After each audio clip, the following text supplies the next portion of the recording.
Welcome guys, in this new episode of Mosaic, I'm here with my friend Paul Armstrong from Unrattled. He's one of the co-founders there, and he's going to take us through a journey of his early days in the creative sphere, discovering his passions and coming into design, and then finally crystallizing that into his career path as a designer. And we're going to cover a lot of hot topics for you guys, so stay tuned.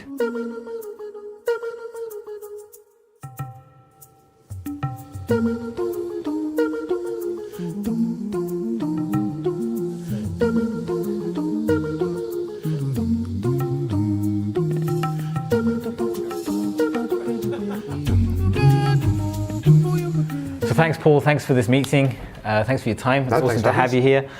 So brilliant. So just talk to me about, in a nutshell, how would you describe your sort of path to your career from early days to now?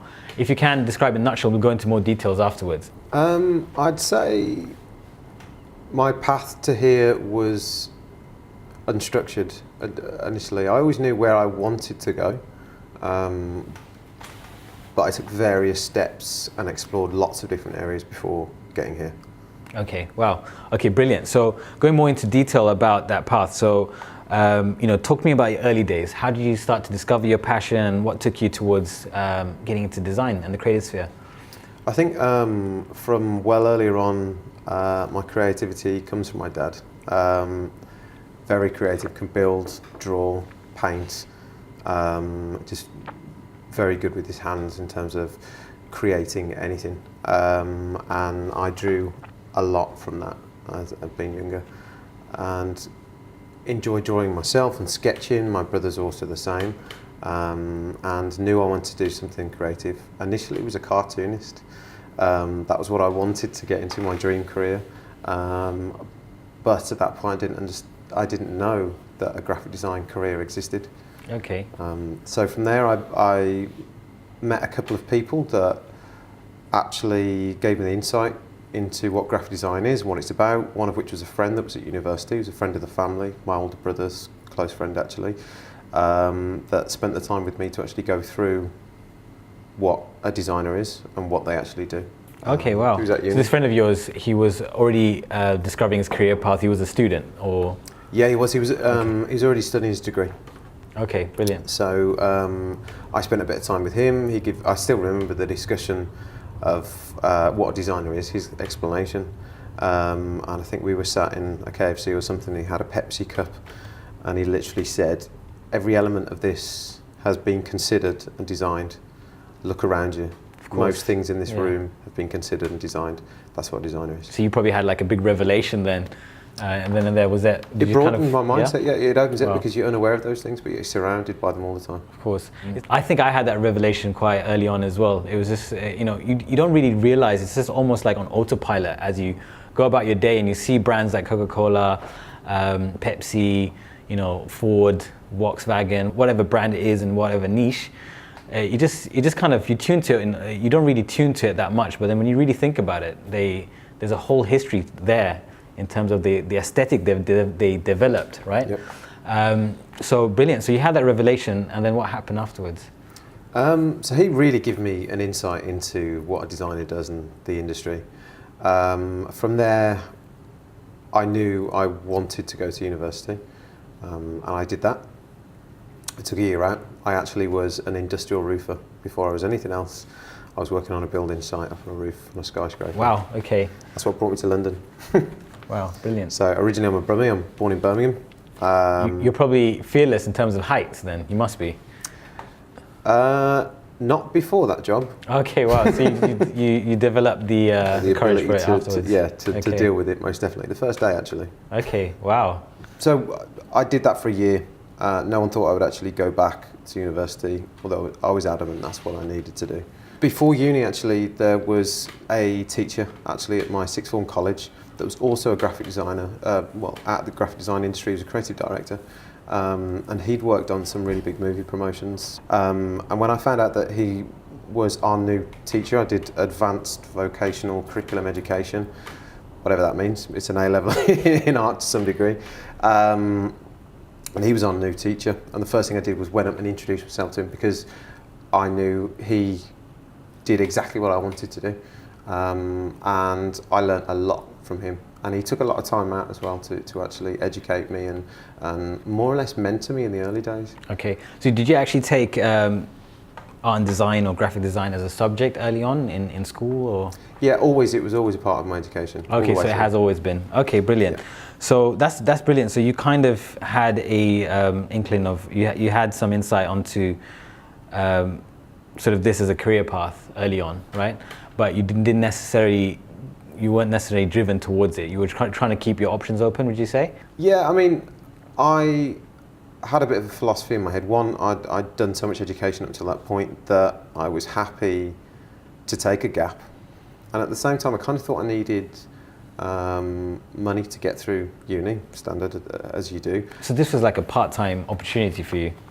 It was just like a stepping stone? Yeah, most definitely. And they were aware of that. They knew I was going to uni. They used to talk to me about it all the time, especially being out in a building, sort of the banter between the guys. But I wouldn't change it for the world, because I learned to get my hands dirty and work really hard, and those guys work bloody hard to do what they do. It must have refined your mindset to some extent. Like, you know, just being in that kind of grind where you're actually using your physical body. I mean, a lot of us now, we're used to, a desk job where you don't really move, you don't stand as much.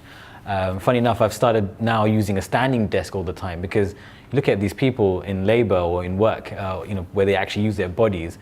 It has a good positive impact on your lifestyle, because you're actually using your body throughout the day. Whereas when you're on a desktop, you just there's a lot of consequences on your back, on your posture. So brilliant. So you probably I can imagine that that part-time job contributed a lot of positivity to your sort of development. Yeah, in two ways. One, it brought me to London. So I worked just off of Tottenham Court Road on the hospital over there. And we actually put a specialist roof in there, and it's still there now. I come out of the tube station, I have a look, I see it every now and then, and go, wow, I worked on that.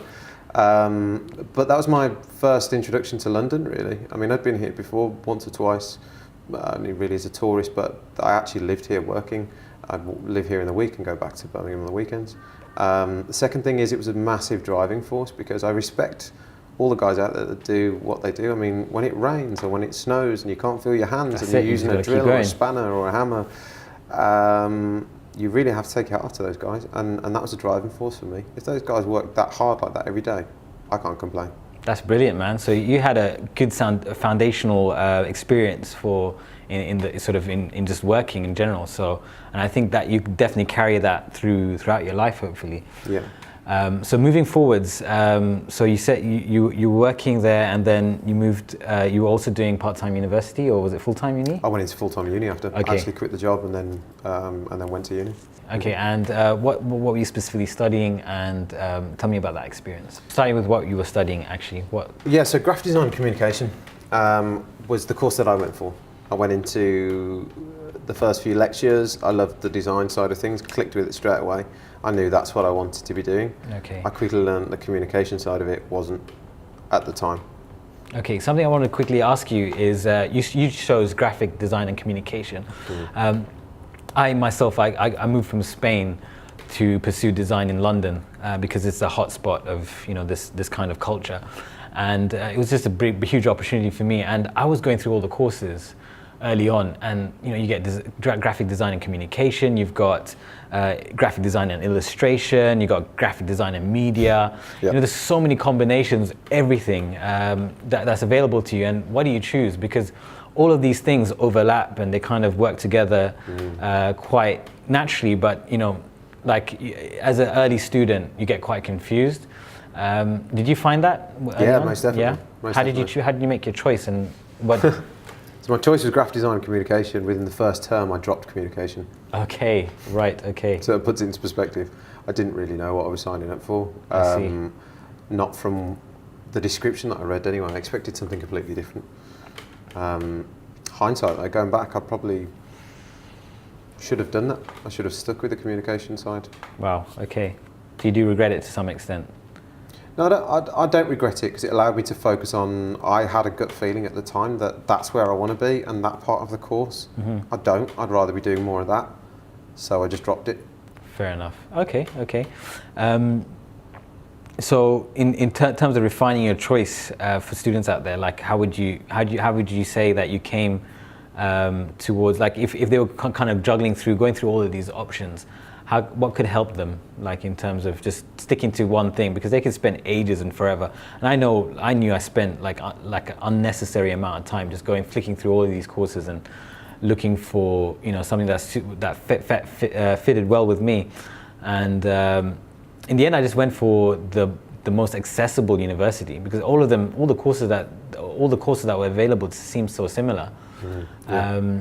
So do you have any insight into that you would like to share?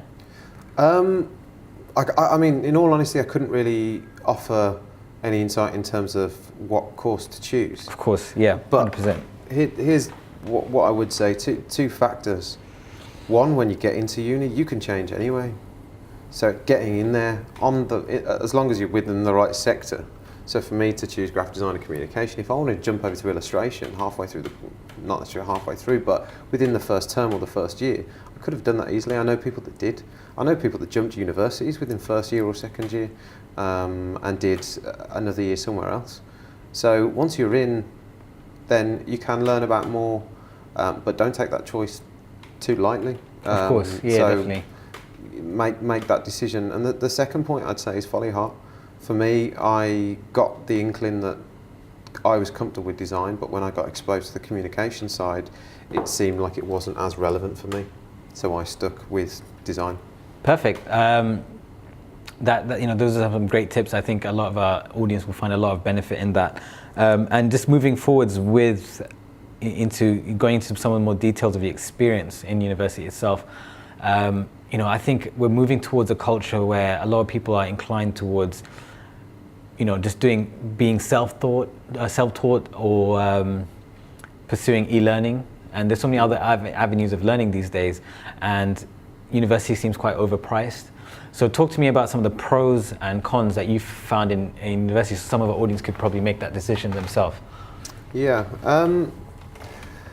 For university, the biggest thing would be the experience. The experience of being there, the experience of being forced into a community where you have to adapt.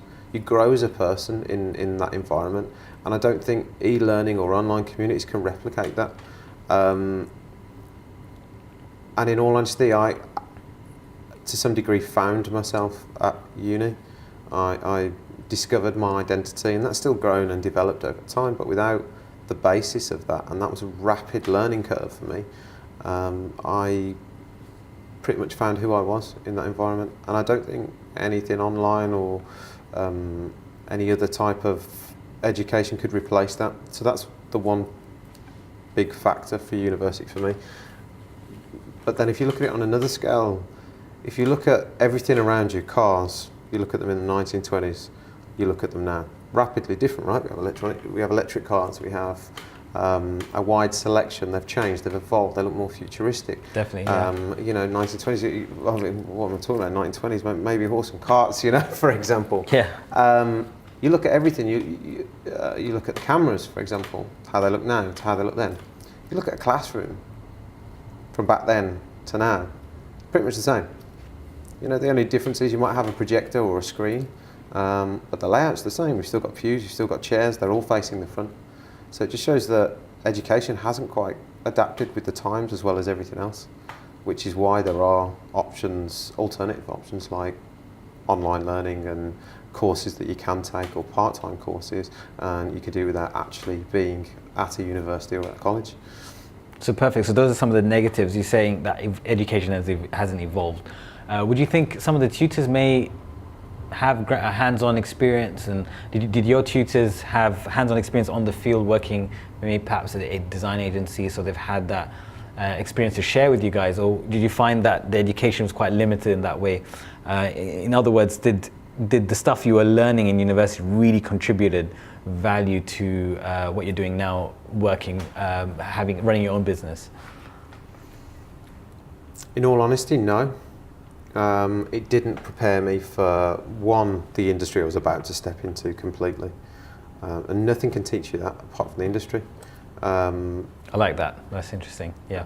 I think it's a fair point, because my tutors, some of them were from the industry, some of them won awards and were big names from the industry. One of our lecturers actually had a yellow pencil award on his desk. He'd had his career and he'd excelled at it, although once again the environment didn't or couldn't actually prepare us for the industry. Majority of your learning is done after university. I believe that education gives you the tools and teaches you how to use those tools, and then life prepares you after that. That's how you use them. Definitely. Okay, wow, I like those tips, specifically that, there's nothing like, just getting out on the field and just getting that experience there. And I think that's what really starts to contribute to the development of, yourself in this field of work.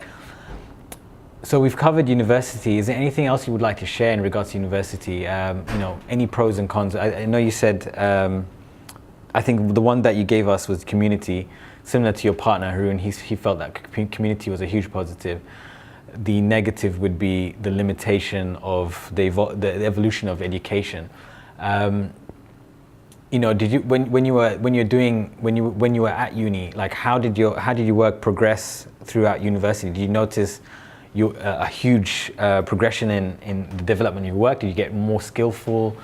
Did you take on a lot of skills essentially that really became foundational to what you do now? The great thing about university is it pushed me to learn the tools.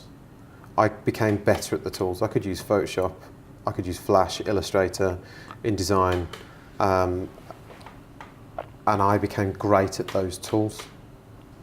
So you mastered those tools in university, would you say? Or the foundations at least? Yeah, the foundations of it most definitely. Yeah. So that's what improved. But your output is what's important. Anyone can use the tools, right? Mm-hmm. It's what you actually create with those tools. I don't think I learned much of that in uni at all. I see. And what would you change about yourself if you had to, looking back at university and that experience? Most of what you said has been positive, and you felt that like you said, it contributed a significant amount to who you are now. And I think it has done for everyone who's gone through university. But what would you say, if you had to change something, what would you change? I would switch year 3 with year 2. Shall I tell you why? Got my highest grades in year 2. Okay. Nice. Okay. But so I didn't come from a wealthy background. My parents couldn't support me to go through university. I worked the whole time. I worked in bars, nightclubs, hotels, everything I could. I ended up working for event companies all the way through uni as well, and became an event manager whilst being a student. Just to interject, like what year was this period? Was that? I was in uni 2005, 2007. Okay, so that was kind of before the cash fall, but that's fine. Just to get some context. Yeah. Yeah. So go on. So I'd stopped working. I'd worked really hard for year 1. Mm-hmm. For the first year, as in I had jobs, so to actually earn money. The second year I decided not to work at all for financial reasons. I knocked work on its head. I took small jobs here and there where I could make money, but focused on actually the work. Unfortunately, finances were tight again, so I worked and when I say work, I mean financially worked. I worked in bars or events all the way through year 3, so my grades actually suffered. So it was a hustle as well? The whole way through. Yeah. Okay, in regards to that hustle, was there any specific design jobs that you took on? Anything that was in line with what you were studying? Yes, there was. Actually, whilst I was at college, I refer to the hustle, I went around the market traders in a local market near me, and actually ended up creating vinyl signs. Okay, wow. For people, and I utilised the school's sign writer to do it, and their vinyl. Bought the board myself and mounted it on and sold it. I only did a couple, but that was kind of my first interaction with graphics. going through How did that feel, like your sort of first kind of sales? And scary as hell, because once you kind of create a verbal contract with somebody, you have a responsibility to actually deliver. And if you don't, then you can only really tarnish your reputation. And if you expect a career in doing this, then your reputation is the only thing you have. So it meant a lot to me. Not only that somebody would actually trust me to deliver something. So that pushed me forward quite a bit. Would you say it was a waste of your hustle and your time and your money, etc., at all? To some degree, I wouldn't consider it a waste of time at all. No, I definitely value the experience that I got from university. I couldn't fault it. I think, as I say, I couldn't fault it. They do need to catch up in terms of there are other solutions out there, and I think you could probably learn a hell of a lot more about the industry and to prepare you for what you're going to walk into, and get that from them also. I couldn't massively knock it because it's got me where I am. Of course, perfect. So, a lot of positive insight to share overall in regards to university, which I think a lot of people are contemplating these days. You know, what do I do? Do I become self-taught? Do I pursue e-learning, or do I do university? But of course now, within the e-learning sphere as well, you do have community, sort of the community trigger being developed as well. So you can start to actually have that kind of community experience, but it's never the same as university, where you have, you know, people actually coming together on a daily basis. And I think that's very hard to replicate.